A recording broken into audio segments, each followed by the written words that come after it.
నేనెంత తీసుకున్నాను పోటీలు పడి తన్నుకొని వస్తున్నారు. ఇది నారా చంద్రబాబు నాయుడు హయాంలో జరుగుతున్న ఇది. ఇకపోతే ఇంకో పక్కనేమో ఓ రెడ్ బుక్ రాజ్యాంగాన్ని తెచ్చి లేని కేసులు బనాయించి ఎంపీ స్థాయికి దళిత సామాజిక వర్గం నుంచి ఎంపీ స్థాయికి ఎదిగిన నందిగం సురేష్ లాంటి వాడిని అక్రమంగా కేసులు పాలు చేసి ఈ రోజున జైల్లో పెట్టిన చరిత్ర నారా చంద్రబాబు నాయుడుని ఈ సందర్భంగా మేము మనవి చేస్తూ, కాకినాడ ఎమ్మెల్యే గారికి స్వయానే వారి మీద నేర చరిత్ర ఉంది, వారి మీద ఎఫ్ఐఆర్ అయిన జైలు పోయి వచ్చిన ఉదంతాలు ఉన్నాయి. దుడుకు స్వభావం కలిగిన వాడని ఎవరిని అడిగినా చెప్తారు. మరి ఆయన కాంగ్రెస్ పార్టీలో ఉన్నప్పటి నుంచి మాకు తెలుసు, కాంగ్రెస్ పార్టీలో ఉన్నప్పుడు నానాజీ వ్యవహార శైలి మాకు తెలుసు. కానీ అదేంటో ఈ జనసేనకి ఆయన జాయిన్ అయిన తర్వాత పవన్ కళ్యాణ్ గారి భావాజలం ఎక్కించుకున్నాడేమోనని నిన్న సంఘటనతో నాకు అర్థమైపోయింది. చంద్రబాబు నాయుడు పవన్ కళ్యాణ్ ఇద్దరు కూడా రూము లోపల చెప్పే విధానమే ఈ రోజున ఎమ్మెల్యేల యొక్క దురుసు ప్రవర్తనకి కారణం.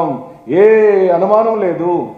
లోపల తలుపులు పెట్టి మీరు విచ్చలవిడిగా ప్రవర్తించండి, మీరు రెచ్చిపోండి, వైఎస్ఆర్ కాంగ్రెస్ పార్టీలో ఉన్న వాళ్ళందరినీ భయభ్రాంతులు చేయండి, అధికారులు కొట్టండి, అధికారులు మాట వినకపోతే రూముల్లో పిలిచి బోల్ట్లు పెట్టి బెదిరించండి, లేదా పోలీసులు ప్రయోగించండి అని వాడుకోవాల్సిన అధికార దుర్వినియోగ పరాకాష్ఠ జరుగుతుంది రాష్ట్రంలో అని చెప్పంటున్నాం. ఎన్ని సంవత్సరాలు మీరు ఈ విధంగా చేయగలుగుతారు? ప్రజలు నమ్మి ఇచ్చిన అధికారాన్ని మీరు ఇద్దరు కలిసి బోటకు మాటలు చెప్పి ఆ బీజేపీని ఆ ఎలక్షన్ టైంలో వాడుకొని ఈ రోజున మీరు వాళ్ళిద్దరు కలిసి అధికారంలో ఉండి ఓ కూటమిగా మారి చక్కగా పరిపాలిస్తూ సంక్షేమ రాజ్యాన్ని తీసుకొచ్చిన వైఎస్ జగన్మోహన్ రెడ్డి గారి మీద బురజల్లటమే కార్యక్రమంగా పెట్టుకుని మీరు అధికారంలోకి వచ్చి చిట్ట చివరకు మీరు చేస్తున్న పనులు ఏంటి అని అంటే ఇదిగో ఇవి.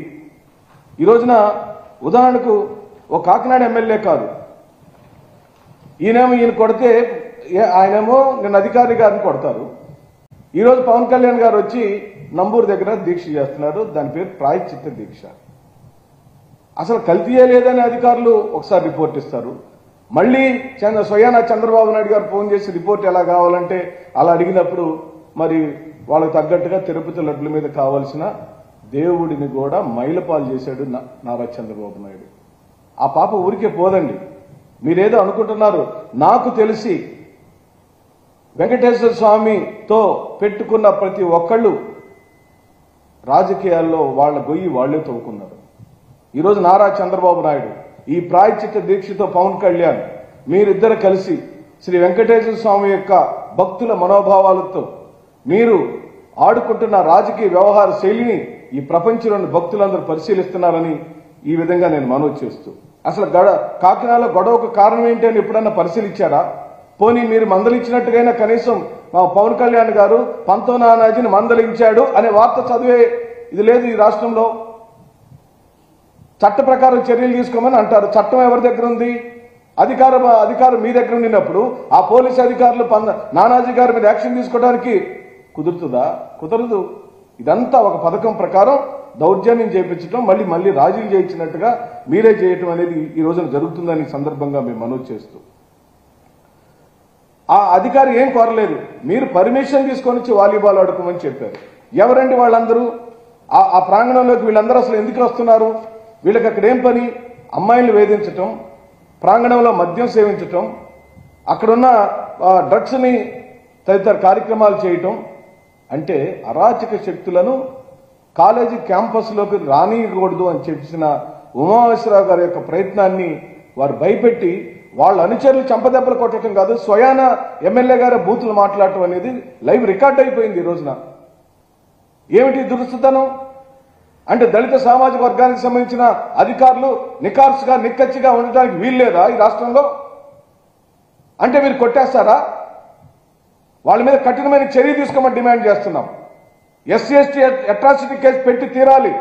ఎవరైతే ఎమ్మెల్యే అనుచరులు ఉమామేశ్వరరావు గారి మీద దాడి చేశారో ఆ దాడిని మేము పూర్తిగా ఖండించడంతో పాటు ఇంకో మారు కనుక ఇలా జరిగితే మా ఆగ్రహాన్ని రేపు ఓట్ల రూపంలో వైఎస్ జగన్మోహన్ రెడ్డి గారిని మళ్లీ ముఖ్యమంత్రి చేసుకుంటేనే ఈ దళిత సామాజిక వర్గానికి మనశ్శాంతిగా ఉంటుంది. మీ ఆత్మగౌరవంతో బతకగలుగుతాం, ఈ సమాజంలో నిజాయితీగా ఉండగలుగుతాం. ఇలాంటి అధికారులను కాపాడుకోవాల్సిన బాధ్యత మా అందరి మీద ఉంది. అందుకే ఈ పత్రిక ముఖంగా ఉమామేశ్వరరావు గారికి కూడా మేము నైతిక మద్దతును ప్రకటిస్తున్నాం. మీరెవరికి భయపడాల్సిన అవసరం లేదు. ఈ ప్రభుత్వం ఎల్లకాలం ఉండదు. ఈ ప్రభుత్వం ఇప్పటికే ప్రజలతో చిత్రీకరించుకోబడింది. ప్రజల యొక్క పూర్తి వ్యతిరేకతని కూడగట్టుకుంది. ప్రజలు ఈ ప్రభుత్వం పరిపాలించడం విఫలం చెందిందని తెలుసుకున్న నారా చంద్రబాబు నాయుడు ఈ విధమైన డైవర్షన్ పాలిటిక్స్ కి తెరలేపాడని మనవి చేస్తూ, మీరు ఎన్ని చేసినా మీరు ఓ ప్రకారం సెటిల్మెంట్లు చేస్తారు. నిన్న ఆదిమూలపు చేసిన వ్యవహారాన్ని మనం చూసాం. చక్కగా వారిని కూడా రాజీ చేసేశారు. అంటే అధికారంలో మనం ఉండినప్పుడు ఎవరన్నా భయభ్రాంతులకు గురై బాధపడి బాధితులు మన దగ్గరికి వస్తే చట్ట ప్రకారం చర్యలు తీసుకోవాల్సింది పోయి వాళ్ళిద్దరిని కూర్చోబెట్టి రాజీ చేస్తాం. ఆ రోజు వనజాక్షి గారికి చింతమనేని ప్రభాకర్ గారికి కూడా రాజీ చేయాలని చూసాం. ఈ రోజున పంతం నానాజీ గారికి ఉమామేశ్వరరావు గారికి కూడా మనం రాజీ చేస్తున్నాం. అంటే మనం కొడతాం, కులం పేర్లు వీడి తిడతాం, దళిత అధికారులు అయితే ఇంకా నీచంగా చూస్తాం. ఏమండి, దళిత అధికారులకు ఈ రోజున ఈ రాష్ట్రంలో సరైన పోస్టింగ్లు ఇవ్వరా? బదిలీల పేరుతో భయభ్రాంతులు చేస్తారా? నిక్కచ్చిగా పనిచేస్తున్న అధికారులను ట్రాన్స్ఫర్ చేస్తారా? ఏంటండి మీరు వేసిన ముద్ర? దళితులు అంటే వైఎస్ఆర్ కాంగ్రెస్ పార్టీ వాళ్ళు, దళిత సామాజిక వర్గం అంటే వైఎస్ జగన్మోహన్ రెడ్డి గారికి ప్రాణం. కాబట్టి ఆ అధికారి నికార్సుగా నిజాయితీగా ఉండినా సరే అతనిని సుదీర్ఘమైన ప్రాంతాలకు ట్రాన్స్ఫర్ చేసేస్తున్నారు. మంచి పోస్టింగ్ ఇవ్వటం లేదు, అర్ధాంతరంగా బదిలీ చేస్తున్నారు.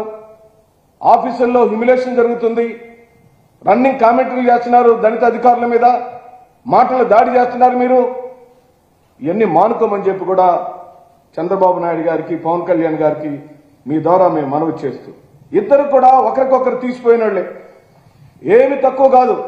నారా చంద్రబాబు నాయుడు గారు మైక్ ముందుకు వస్తే అసెంబ్లీ సాక్షిగా మంచి మాటలు, తీయటి మాటలు వల్ల వేస్తారు. పవన్ కళ్యాణ్ గారు ఇలాంటి దీక్షలు చేస్తారు, మంచి సాధువులాగా కనపడతారు. కానీ లోపల మాత్రం క్రూరత్వం ఉంది, లోపల మాత్రం రాక్షసత్వం ఉంది. లోపల ఈ భయంకరమైన వ్యక్తులను ప్రోత్సహించి ఎమ్మెల్యే స్థాయికి ఎగదీసినటువంటి పరిస్థితులను మీరు గమనించండి.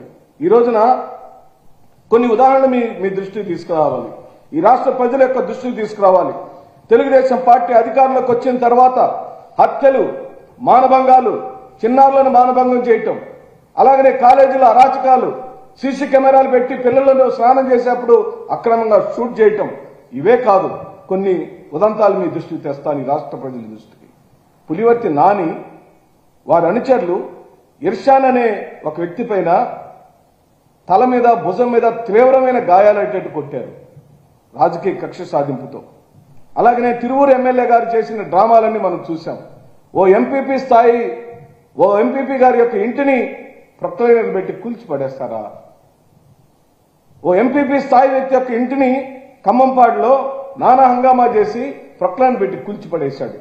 అలాగనే సుందరపు విజయనయన ఎమ్మెల్యే, జనసేనకు సంబంధించిన అనకాపల్లి ఎమ్మెల్యే, సాక్షికి సంబంధించిన మండల స్థాయి సాక్షి రిపోర్టర్ను బెదిరించి గదిలోకి పిలిపించుకొని తను చెప్పినట్టుగా వార్తలు రాయమని బెదిరించాడు.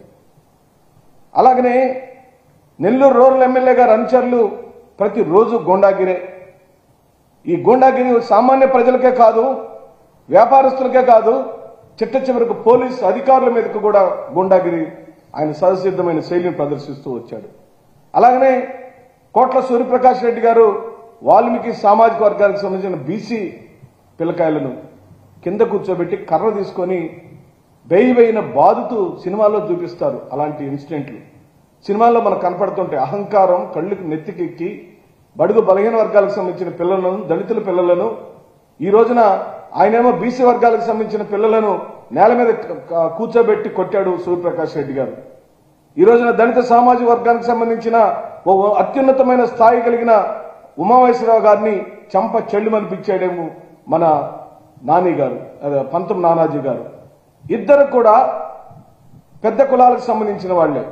ఇక్కడ బాధితులు ఇద్దరు కూడా, ఒకరు బీసీ కులస్తుడు, ఇంకొకరు దళితులు. మీరే గమనించమని చెప్పి అడుగుతున్నాం. తెలుగుదేశం పార్టీ భావాజలం, జనసేన పార్టీ భావాజలం, మరి ముఖ్యంగా నారా చంద్రబాబు నాయుడు గారి యొక్క రక్తం నిండా దళిత బలహీన వర్గాల యొక్క వ్యతిరేక భావాజలం. మమ్మల్ని మనుషులుగా చూడలేదు, ఏ రోజు మా నాయకత్వాన్ని పదకనీయలేదు. దళితుల్లో ఒక్కరిని కూడా రాజకీయంగా ఎదిగిన పరిస్థితులు లేవు. ఈ రోజున చిట్ట చివరికి భౌతిక దాడులు కూడా దిగుతున్నారని సందర్భంగా నేను మనవి చేస్తూ, ఎమ్మెల్యే బొజ్జల సుధీర్ యొక్క అరాచకాలు శ్రీకాళహస్తి అసెంబ్లీలో ఓ స్క్రాప్ వ్యాపారం చేసుకునే పిల్లగాడిని ₹1 కోటి లంచం ఇవ్వమని డిమాండ్ చేస్తూ బంధించి కొట్టిన ఉదంతాలు. అతని యొక్క అరాచకాలు 1, 2 కాదు. అలాగనే ఎండి ఫరూక్ యొక్క పిఏ అనిల్ నంద్యాలలో మున్సిపల్ అధికారులపై బూతులు తిడుతూ, ఇవన్నీ రికార్డెడేనండి, ఏమీ ఫేక్ లేదు. ఏ ఒక్క వార్త కూడా ఇప్పుడు నేను చెబుతున్న 7, 8 ఉదంతాలన్నీ కూడా తెలుగుదేశం పార్టీ జనసేన ఎమ్మెల్యేలు బహిరంగంగా వీడియోలలో దొరికిన సంఘటనల గురించి నేను మాట్లాడుతున్నానని ఈ సందర్భంగా నేను మనవి చేస్తూ, గుంటూరు పశ్చిమ ఎమ్మెల్యే పిడుగురాళ్ల మాధవి భర్త గుళ్ళ రామచంద్ర పుట్టినరోజుకు గిఫ్ట్ గా పొలం రాసిమని అడిగే స్థాయిలో ఈ రోజున అవినీతి పరాకాష్ఠ జరుగుతుందని మీ మధ్యలో మేము మనవి చేస్తూ, ఇలాంటి ఉదంతాలు నేను చెప్పుకుంటా పోతే అనేకమైనవి ఉన్నాయి. గంట సరిపోదు, 2 గంటలు సరిపోదు, ఒక రోజంతా కూడా ఎమ్మెల్యేలు ఎంపీల స్థాయిలో మంత్రుల స్థాయిలో ఏ విధంగా దందాలు నడుపుతున్నారో, ఏ విధంగా దోచుకుంటున్నారో ప్రజలను అడిగితే తెలుస్తుందని సందర్భంగా నేను మనవి చేస్తూ, మీరు వీళ్ళందరి మీద తక్షణమే అరెస్టులు చేసి చట్ట ప్రకారమైన చర్యలు తీసుకోమని డిమాండ్ చేస్తున్నాం. ఉమామహేశ్వరరావు గారికి ప్రత్యక్షంగా క్షమాపణ చెప్పటమే కాదు, ఉమామహేశ్వరరావు గారి యొక్క కేసును ఫైల్ చేయమని డిమాండ్ చేస్తున్నాం. ఆ case SC ST atrocity case కిందగా ఫైల్ చేయమని డిమాండ్ చేస్తున్నాం. తక్షణమే చర్యలు తీసుకోమని డిమాండ్ చేస్తున్నాం. ఇలాగనే ఈ సందర్భంగా చంద్రబాబు నాయుడిని, పవన్ కళ్యాణ్ గారిని మేమందరం కూడా మనవి చేస్తున్నాం. మీరు అధికారంలోకి వచ్చినప్పుడు ఏ మాటలు చెప్పారో, ఎంత తీయటి మాటలు చెప్పారో, ఎంత నైస్ గా మాట్లాడారో, ఈ దేశాన్ని ఉద్ధరిస్తామని ఎలా చెప్పారో, ఈ రాష్ట్రానికి మీరే దిక్కని ఎలా చెప్పారో, అన్ని మాటలు, మీ పథకాల మాటలు నమ్మి మోసపోయిన ప్రజానీకానికి దయచేసి న్యాయం చేయండి అయ్యా అని మనవి చేస్తున్నాం. మీ పథకాలను అమలుపరచండి అయ్యా. మీ నాటకాలన్నీ చాలు, మీ దీక్షలు చాలు. మీరు చేసే నాటకాలు, మీ దీక్షలు ప్రజలకు అవసరం లేదు. మీరు హిందూ భావజాలాన్ని ఈ రాష్ట్రంలోకి తీసుకొచ్చి హిందూ భావజాల వ్యాప్తి కోసం పనిచేస్తున్నట్టుగా, ఈరోజు జగన్మోహన్ రెడ్డి గారు హిందూ భావజాలానికి వ్యతిరేకమైనట్టుగా జగన్మోహన్ రెడ్డి గారిని హిందూ వ్యతిరేకగా చూపించాలనే మీ కుతంత్రాలు ఈ రాష్ట్రంలో కాదు, ఈ ప్రపంచంలోని తెలుగు వారందరూ గమనిస్తున్నారని చెప్పి మనం చేస్తున్నాం. ఎందుకు ఈ డ్రామాలు? భారతదేశంలో సార్వభౌమాధికారాన్ని కలిగిన అన్ని మతాలు, కులాలు సమానమైన హక్కులు కలిగి ఉండినప్పుడు మీరు చేసే భావజాలం, మీరు చూపిస్తున్న ఈ వ్యతిరేకమైన కార్యక్రమాలన్నీ ఎక్కడికి తీసుకెళ్తున్నాయి అంటే చంద్రబాబు నాయుడు యొక్క నిజ స్వరూపం ఈ సమాజాన్ని చిన్నాభిన్నం చేయటం, కులం పేరుతో చిన్నాభిన్నం చేయటం, మతం పేరుతో చిన్నాభిన్నం చేయటం, వ్యక్తుల పేరుతో చిన్నాభిన్నం చేయటం, అడ్డొచ్చిన వాళ్ళని చంపివేయటం, రాక్షసంగా ఉండటం, పైకేమో చాలా నైస్ గా మాట్లాడటం, చక్కా నలగకుండా ఉండటం, దీక్షలో అలాంటివి చేయటం, మంచి గెటప్లు వేసుకోవటం, ఇది కూటమి ప్రభుత్వం యొక్క రోజువారీ కార్యక్రమం అని చెప్పి మేము మనవి చేస్తూ, అయ్యా చంద్రబాబు నాయుడు గారు, పవన్ కళ్యాణ్ గారు, తెలుగుదేశం పార్టీ కార్యకర్తలారా, ఎమ్మెల్యేలారా, మంత్రులారా, దయచేసి గుర్తు పెట్టుకోండి, మీకు 100 రోజులు అయిపోయింది. మీ 100 రోజులు అయిపోయింది. ఈ 100 రోజుల్లో మీరేం సాధించారో ఒకసారి వెనక్కి తిరిగి చూసుకోండి. మీరు సాధించింది కేవలం హత్యలు, హత్య రాజకీయాలు, మర్డర్లు, మానభంగాలు, దోపిడీలు, అరాచకాలు, ఆస్తులు కూలగొట్టడం, బిల్డింగ్లు కూలగొట్టడం, పార్టీ ఆఫీసులను కూలగొట్టడం. అదొక ఎత్తు అయితే ప్రతిరోజు మీ గుండెల్లో వైఎస్ జగన్మోహన్ రెడ్డి నామస్మరణ లేకుండా తెలుగుదేశం పార్టీ అయినా, జనసేన అయినా, చిట్ట చివరి కార్యకర్త నుండి నారా చంద్రబాబు నాయుడు, పవన్ కళ్యాణ్, మోడీ గారి వరకు వైఎస్ జగన్మోహన్ రెడ్డి గారే మీ లక్ష్యం. వైఎస్ జగన్మోహన్ రెడ్డి గారి యొక్క వ్యక్తిత్వాన్ని దాడి చేయాలని, వైఎస్ జగన్మోహన్ రెడ్డి గారి యొక్క స్థాయిని తగ్గించాలని, వైఎస్ జగన్మోహన్ రెడ్డి గారిని ప్రజల నుంచి దూరం చేయాలని, వైఎస్ జగన్మోహన్ రెడ్డి గారిని రాజకీయంగా తొక్కేయాలని, వైఎస్ జగన్మోహన్ రెడ్డి గారి కుటుంబంలో చిచ్చు పెట్టాలని మీరు చేసిన ప్రతి ప్రయత్నం విఫలం చెందింది. ప్రజలు ఈ రోజున ఎప్పుడు ఎక్కడ ఏ ఎన్నికలు వచ్చినా వైఎస్ జగన్మోహన్ రెడ్డి యొక్క నాయకత్వాన్ని సమర్థించడం కోసం రెడీగా ఉన్నారు. మీకు కావాలంటే బ్యాలెట్ ఎన్నికలు ఎప్పుడు వచ్చినా మీకు సరైన రిజల్ట్ ప్రజలు ఇస్తారు.